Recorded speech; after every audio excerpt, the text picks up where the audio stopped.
जैन बंधु भी आ गए, अजैन बंधु भी आ गए, तो आचार्य श्री कई बार जैन बंधुओं को थोड़ा सा रोक देते हैं कि रुको, थोड़ा सा पहले उनको आने दो।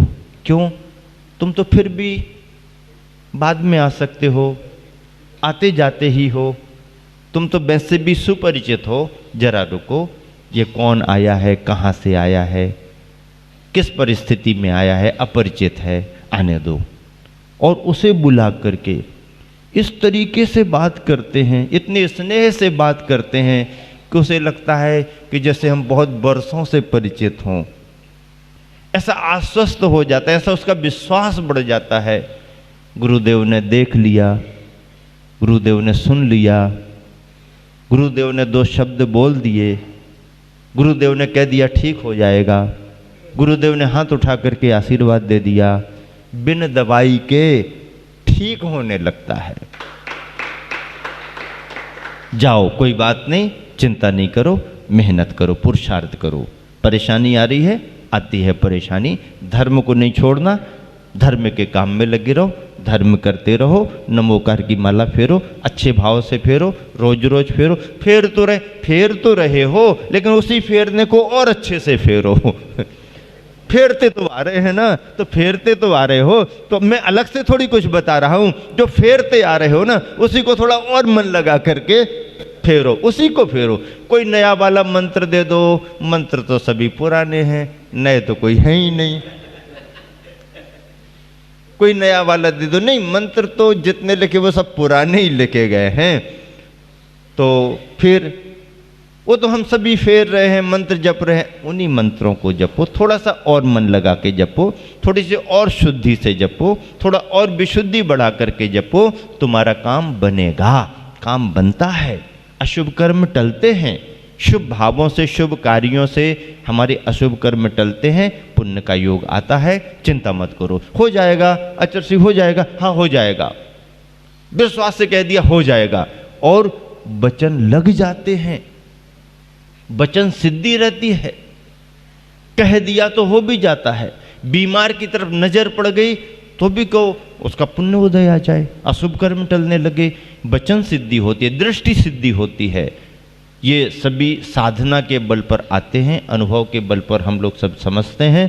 तो इस तरह से गुरुवर ने सभी पर अनुग्रह किया है, आर्थिक परेशानियों वालों पर किया है, पारिवारिक परेशानियों वालों पर किया है, स्वास्थ्यगत परेशानी वालों पर किया है, समाज पर कोई समस्या आई है तो उन पर अनुग्रह किया है, संस्थाओं में कोई परेशानी आई तो उन पर अनुग्रह किया है, उनका शुद्धिकरण किया है, और राष्ट्र को भी यदि कहीं कोई जरूरत पड़ी तो अपनी करुणा, अपनी कृपा और राष्ट्रीय भावना से राष्ट्र जननायकों के लिए भी मार्गदर्शन दे करके राष्ट्र हित में बहुत बड़ा अनुग्रह का कार्य किया है और आज भी कर रहे हैं। ऐसे संग्रह और अनुग्रह में कुशल हम सबके गुरुवर आज इस कलिकाल पंचम काल में आदर्श बने हुए हैं। मूलाचार ग्रंथ में आचार्य कुंद कुंद जैसे महान आचार्य ने, आचार्य वट्टकेर जैसे महान प्रवर्तक आचार्य ने जिन बिंदुओं को आचार्य परमेष्ठी के व्यक्तित्व में समाहित किया है, स्वाध्याय करने पर, पढ़ने पर ये सारी बातें ख्याल में आती हैं। और आज हम जब देखते हैं कि आचार्यों में आचार्य श्री ने अपना व्यक्तित्व किस तरीके से बनाया है, आचार्य पद की गरिमा और महिमा को किस तरीके से आचार्य श्री ने बना करके रखा है, और उनकी सूक्ष्मताएं, विशेषताएं जो शास्त्रों में लिखी गई हैं, पढ़ने में आती हैं तो साक्षात देखने में भी आती हैं। प्रिय धर्मी हमारे गुरुवर हैं, दृढ़ धर्मी हमारे गुरुवर हैं, संवेग भावना से ओतप्रोत पाप भीरुता का भाव रख करके परिशुद्धता को स्वीकार करने वाले, संग्रह और अनुग्रह में कुशल रहे हैं। ऐसे संग्रह और अनुग्रह में कुशल गुरुवर आचार्य श्री का स्मरण करते हुए समय को देख करके मैं यहाँ पर विराम दे रहा हूँ। महावीर भगवान की जय। ऋणमोकार के 5 पदों में मध्यम परमेष्टि की बात चल रही है।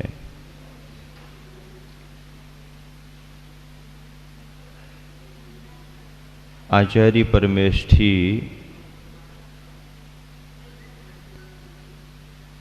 स्वपर कल्याणकारी हुआ करते हैं।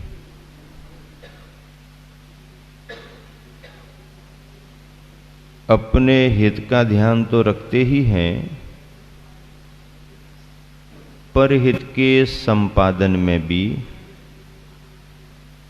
वो अग्रसर रहते हैं। परहित संपादन जैसा हृदय स्पर्शी विशेषण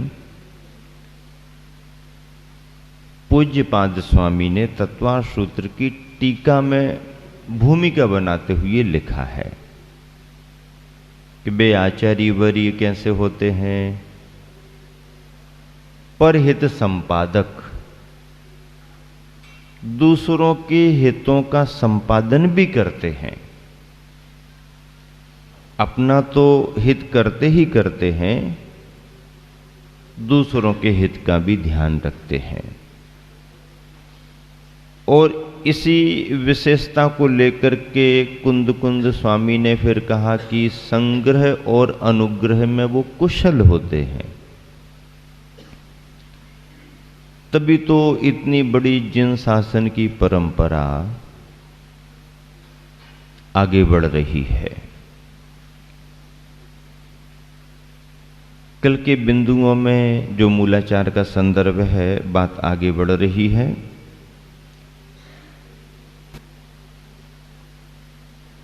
सददम सारक्षणा जुत्तो, सतत ही वह पाप की क्रियाओं से निर्वृत्ति रखते हैं। हमेशा निरंतर पाप की क्रियाओं से निर्वृत्ति युक्त होते हैं।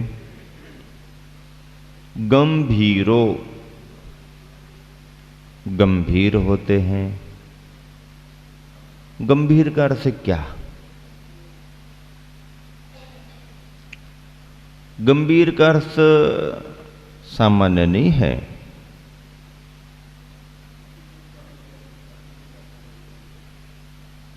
उथलापन तो कहीं भी दिख जाता है, हल्कापन तो कहीं भी दिखता रहता है, लेकिन ये तो धर्म की मूर्ति है।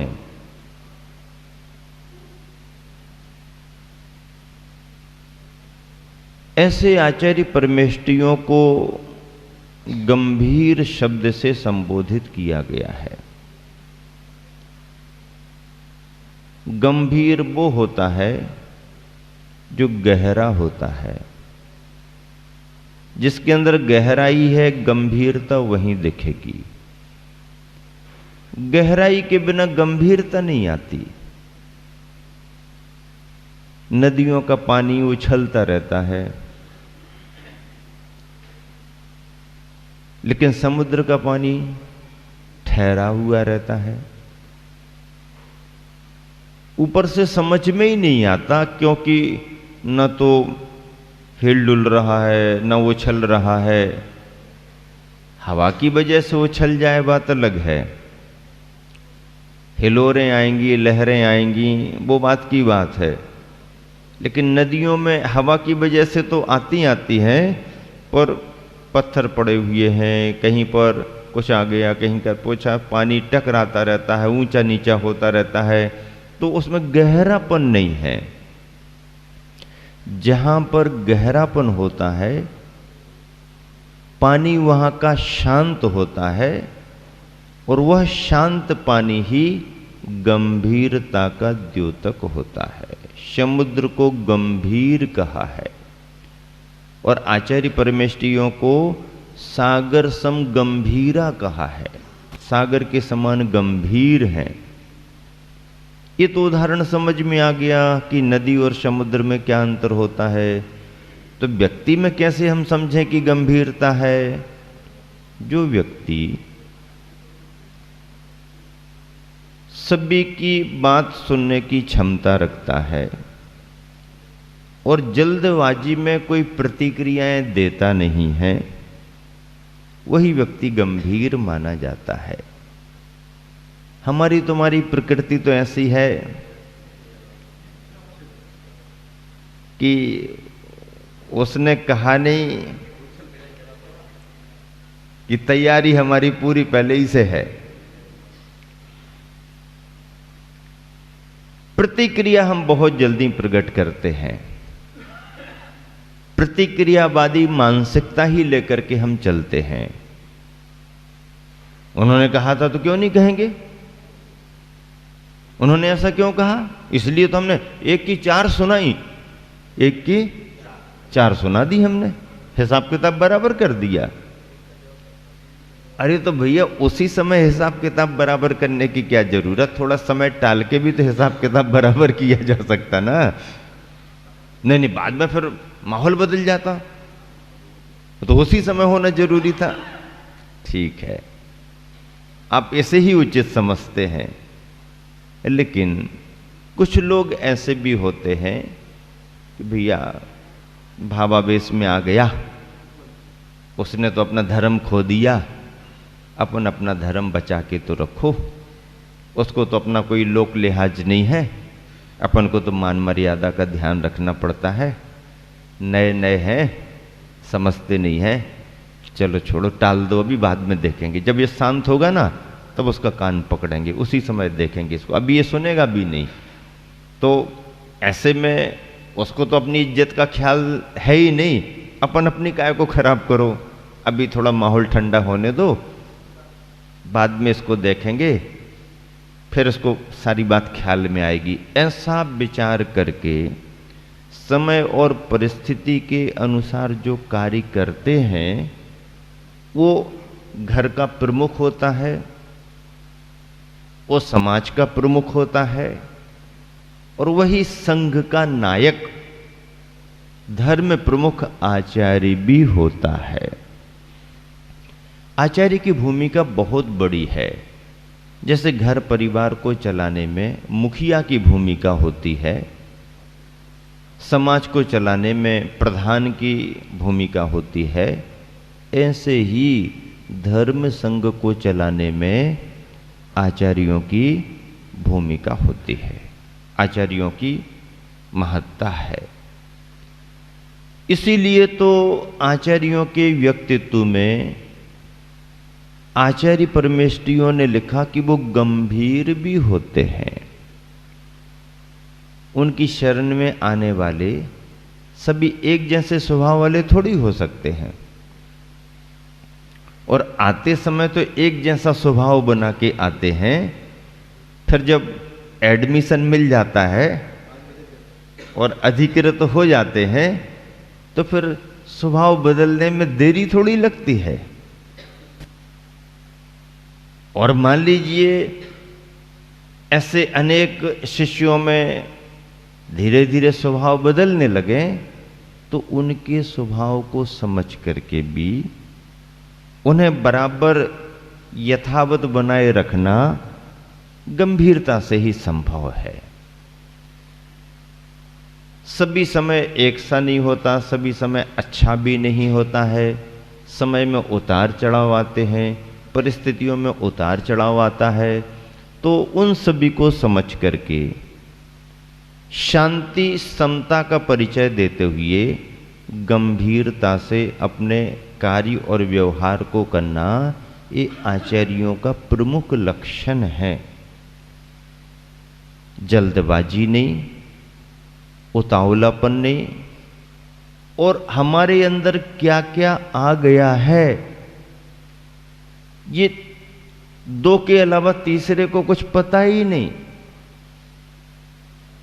समुद्र में कहां कहां पर क्या क्या भरा पड़ा है जल्दी समझ में आएगा नहीं। पता लगाना है तो ऊपर ऊपर से समझ में भी नहीं आएगा। समुद्र के अंदर क्या क्या भरा पड़ा है, समुद्र की गहराई में, समुद्र की गंभीरता में क्या क्या अंदर है, ये किसको मालूम चलेगा? ऊपर ऊपर से देखने वाले को नहीं। जिन खोजा तिन पाइया, जिन्होंने खोजा है वही पा पाते हैं। और खोजेगा कौन? जो डुबकी लगाएगा। डुबकी लगाए बगैर समुद्र में से कुछ खोजा जा सकता है क्या? नहीं। हमारे को सब कुछ मिल जाए लेकिन डुबकी ना लगाना पड़े। मिले हमें सभी कुछ, पता लग जाए पूरा, लेकिन डुबकी ना लगाना पड़े। क्यों? डुबकी क्यों? डर लगता है, डर लगता है, गहरा है ना। और भैया गहरा है, डर लगता है तो हो री डूबन डरी रही किनारे बैठ। हमें तो डर लगता है तो किनारे पर बैठे रहो। किनारे पर बैठे बैठे अंदर क्या पड़ा है कुछ समझ में आने वाला नहीं। अंदर कहां पर क्या भरा पड़ा है उसकी जानकारी के लिए तो गहरे में उतरना पड़ेगा। जिन खोजा तिन पाइया, गहरे पानी पैठ, पानी की गहराई में जाओ, तब समझ में आएगा कहां पर कौन से रत्न भरे पड़े हुए हैं। बाहर से देखने से, दूर से देखने से पूरी बात समझ में नहीं आती। समझने के लिए तो निकट में जाना पड़ेगा। और हम लोग हैं दूर से ही सुनकर के धारणा बनाने वाले हैं। ऐसा हो गया, हाँ हो गया, हो गया, हो गया, हो गया। कौआ कान ले गया, कौआ कान ले गया, ले गया, ले गया, ले गया, ले गया, ले, वो तो ले ही गया। कौआ कान ले गया। अरे भैया यार तुम कैसे कह रहे कौआ कान ले गया? किसने कह दिया तुमसे? नहीं नहीं वो तो ले गया। अरे तुम्हारा कान चला गया और तुम्हें मालूम भी नहीं चला। दूसरे ने कह दिया कि कौआ कान ले गया और तुमने मान लिया। जरा देखो तो कौआ आया होगा, बैठा होगा, उसने चोंच मारी होगी, कुछ कटिंग की होगी, तो कुछ तो मालूम चला होगा तुमको। नहीं हमें तो कुछ मालूम नहीं चला। फिर कैसे धारणा बनानी कि कौआ कान ले गया? अरे वो तो लोग कह रहे कौआ कान ले गया। अरे लोग कह रहे वो तो ठीक है, जरा हाथ रख के तो देखो कान है कि नहीं। अरे कान तो लगा है। अरे हम तो कब से कह रहे कौआ कान ले गया, कान ले गया, कान ले गया। कान चला गया और इनको जरा भी भनक नहीं पड़ी। और किसी ने कह दिया तुम्हारा कान गया, मान लिया कौआ कान ले गया। अरे भैया ऐसी सुनी सुनाई बातों में मत आओ। व्हाट्सएप का जमाना बहुत खराब होता है जड़ पता ही नहीं पड़ती कहां से चालू हुआ है। हाँ तो कौआ कान ले गया अरे क्या धारणा बना के रखी है? जरा जाओ देखो, पहुंचो तो निकट में।